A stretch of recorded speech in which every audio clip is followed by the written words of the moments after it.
سلامتی ہو آپ پر جہاں بھی آپ ہوں۔ ایک ایک منٹ کے دورانیے پر مشتمل قومی اور بین الاقوامی خبریں ملاحظہ فرمائیں۔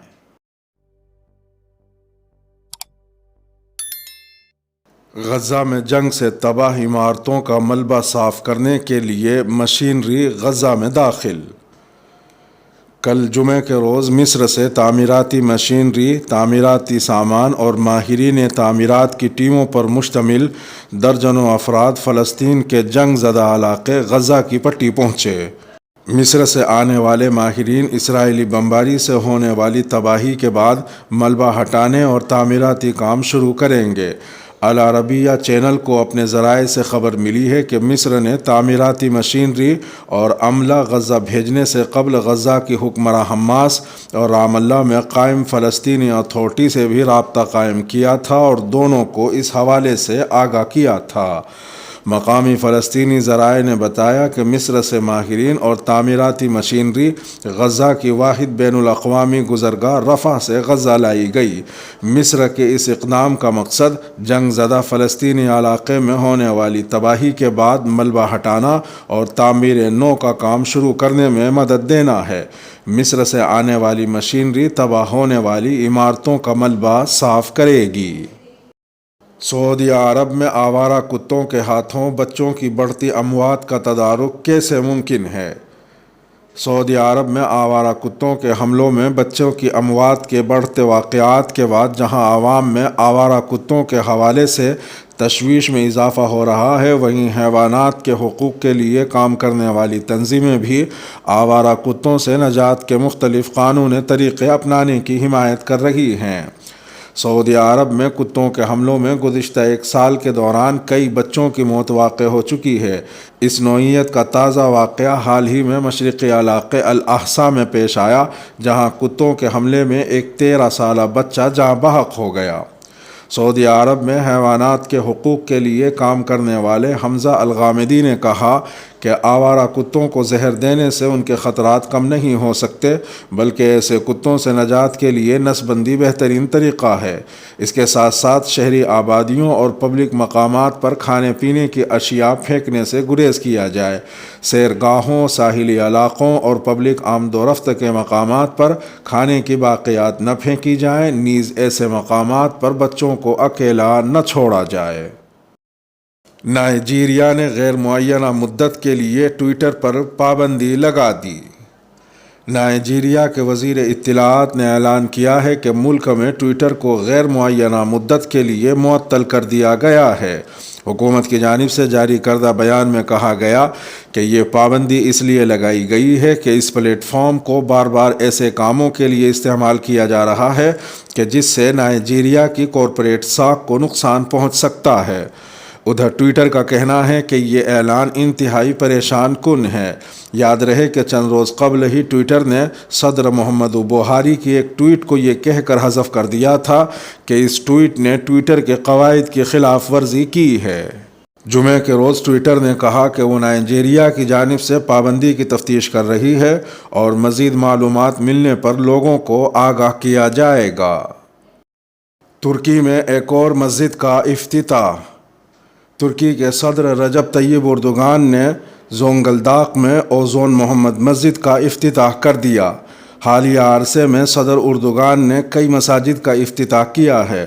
ترکی کی انفراسٹرکچر میں بہتری کے ساتھ ساتھ صدر اردوغان کی خصوصی توجہ سے نئی خوبصورت مساجد کی تعمیر بھی مسلسل ہو رہی ہے۔ یاد رہے کہ پچھلے ہفتے ہی ترک صدر رجب طیب اردوغان نے استنبول کے مرکز تقسیم اسکوائر میں ایک مسجد کا افتتاح کیا تھا۔ اس مسجد کا خواب صدر اردوغان نے آج سے 26 سال پہلے دیکھا تھا، جب وہ استنبول کے میئر تھے۔ اس مسجد کی تعمیر کے لیے صدر اردوغان کو بہت سی رکاوٹوں کا سامنا کرنا پڑا تھا، جس کی تعمیر کا آغاز سن 2017 میں ہوا تھا۔ استنبول کے تقسیم اسکوائر میں یہ مسجد اپنی طرز کی ایک ہی مسجد ہے، جبکہ اس کے ارد گرد عثمانی دور کی کچھ مساجد موجود ہیں۔ مسجد میں 4000 لوگوں کے نماز ادا کرنے کی گنجائش ہے۔ اس مسجد کو تقسیم اسکوائر کے کونے میں تعمیر کیا گیا ہے، جسے ہر سال لاکھوں افراد دیکھنے آتے ہیں۔ یہ مسجد اتاترک ثقافتی مرکز کے بالکل سامنے بنائی گئی ہے، جس میں میوزک، اوپیرا ہاؤس سمیت مختلف ثقافتی حصے زیر تعمیر ہیں۔ سب سے زیادہ بھدی انڈین زبان کے سرچ نتائج پر گوگل کی معافی۔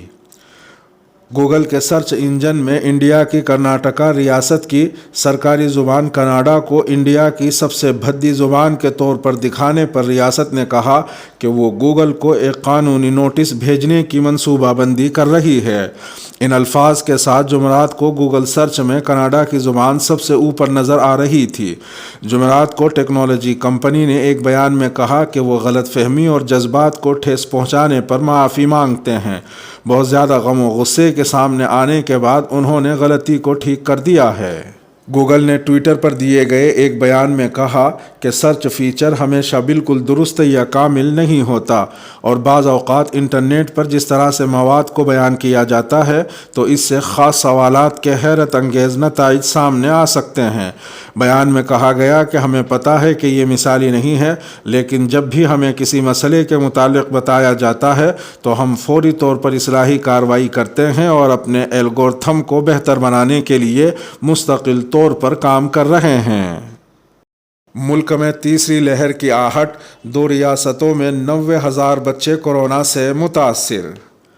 ملک میں کورونا وائرس کی دوسری لہر کا اثر ابھی پوری طرح سے تھما بھی نہیں ہے کہ تیسری لہر کی آہٹ نے پورے ملک کو ہلا کر رکھ دیا ہے۔ تیسری لہر کو لے کر پہلے ہی اندیشہ ظاہر کیا جا رہا تھا کہ یہ بچوں کے لیے زیادہ خطرناک ثابت ہو سکتی ہے۔ میڈیا رپورٹس کے مطابق اگر ہم کورونا کے اعداد و شمار پر نگاہ ڈالیں تو ہر بار مہاراشٹر کی طرح تیسری لہر خطرناک ہوتی جا رہی ہے۔ مہاراشٹر کے احمد نگر میں صرف مئی کے مہینے میں 9,000 بچے کورونا سے متاثر ہوئے ہیں۔ بچوں میں کورونا کے بڑھتے ہوئے واقعات نے اب محکمہ صحت کے حواس کو بھی اڑا دیا ہے۔ بچوں میں کورونا کے بڑھتے ہوئے واقعات کے پیش نظر اب سے تیاریاں تیز کر دی گئی ہیں۔ اسی دوران تلنگانہ میں مارچ اور مئی کے درمیان 37,332 بچے کورونا کی زد میں آ چکے ہیں۔ بابا آسارام کی عبوری ضمانت کی درخواست مسترد۔ سپریم کورٹ نے بابا آسارام کو عبوری ضمانت دینے سے انکار کر دیا ہے۔ وہیں آسارام کے رشی کیش میں علاج کے لیے آیورویدک انسٹی ٹیوٹ بھیجنے کی درخواست پر سماعت کرنے پر اتفاق کیا ہے۔ بابا آسارام کو رشی کیش کے آیورویدک اسپتال میں داخل کروانے کی درخواست پر سپریم کورٹ نے راجستھان حکومت کو نوٹس جاری کیا ہے۔ اس سے قبل راجستھان ہائی کورٹ نے عصمت دری کے کیس میں عمر قید کی سزا کاٹنے والے ہندو دھرم گرو بابا آسارام کی عبوری ضمانت کی درخواست کو بھی مسترد کر دیا تھا۔ بابا آسارام نے صحت کی بنیاد پر عبوری ضمانت طلب کی تھی۔ یو پی میں خطرہ مول لینے کو تیار نہیں بی جے پی۔ اتر پردیش میں تنظیم یا حکومت میں قیادت کی کوئی تبدیلی نہیں آئے گی۔ وزیر اعلیٰ یوگی آدتیہ ناتھ اور ریاستی صدر سوتنتر دیو سنگھ کی قیادت میں بھارتیہ جنتا پارٹی اگلے سال ہونے والے اسمبلی انتخابات میں اترے گی۔ پارٹی ذرائع نے یہ اطلاع دی ہے۔ ذرائع نے یہ بھی کہا کہ یوگی آدتیہ ناتھ کی کابینہ کو اس ماہ میں توسیع دی جا سکتی ہے۔ ذات پات اور علاقائی مساوات کے مطابق نئے چہروں کو جگہ ملے گی۔ کچھ موجودہ وزراء کو ہٹایا جا سکتا ہے اور کچھ محکموں کو تبدیل کیا جا سکتا ہے۔ فیس بک نے ایک بار پھر درجنوں پاکستانی اکاؤنٹس مشتبہ سرگرمیوں کے الزام میں بند کر دیے۔ دنیا کے سب سے بڑے social media platform Facebook نے مشتبہ اکاؤنٹس کے حوالے سے اپنی سالانہ رپورٹ جاری کی ہے، جس کے مطابق فیس بک نے پاکستان سے تعلق رکھنے والے 40 فیس بک اکاؤنٹ، 25 فیس بک صفحات، 6 فیس بک گروپ اور 28 انسٹاگرام اکاؤنٹ ہٹا دیے ہیں، جن کے بارے میں کمپنی کا کہنا ہے کہ وہ فیس بک پر منظم اور غیر مصدقہ رویے اپنانے جیسی مشکوک سرگرمیوں میں ملوث تھے۔ 3 جون کو شائع ہونے والی رپورٹ میں فیس بک نے کہا کہ ہٹائے گئے نیٹ ورک میں ملوث افراد کا تعلق اسلام آباد اور راولپنڈی میں قائم ایک تعلقات عامہ یعنی پبلک ریلیشنز کمپنی الفا پرو سے ہے۔ ایران کے اندر موجود مخالفین دشمن ہیں، ووٹ دینا شرعاً واجب ہے۔ ایران کے رہبر اعلیٰ علی خامنئی نے ملک کے اندر اپوزیشن عناصر کو دشمن قرار دیا ہے۔ جمعے کے روز سرکاری ٹی وی پر نشر ہونے والے خطاب میں 18 جون کو مقررہ صدارتی انتخابات میں شرکت کے حوالے سے خامنئی کا کہنا تھا کہ ووٹ دینا شرعاً واجب ہے۔ ایرانی طلباء کے سروے مرکز یعنی ISPA کی جانب سے کرائے جانے والے سروے کے مطابق ووٹنگ کا حق رکھنے والے ایرانیوں کی کل تعداد میں سے 34% افراد 18 جون کو مقررہ صدارتی انتخابات میں ووٹ ڈالنے کا ارادہ رکھتے ہیں۔ دوسری جانب سروے میں شریک 32.4 افراد کا کہنا ہے کہ وہ انتخابات میں کسی طور بھی ووٹ نہیں ڈالیں گے۔ اس کے ساتھ ہی اس ویڈیو کا اختتام ہوا۔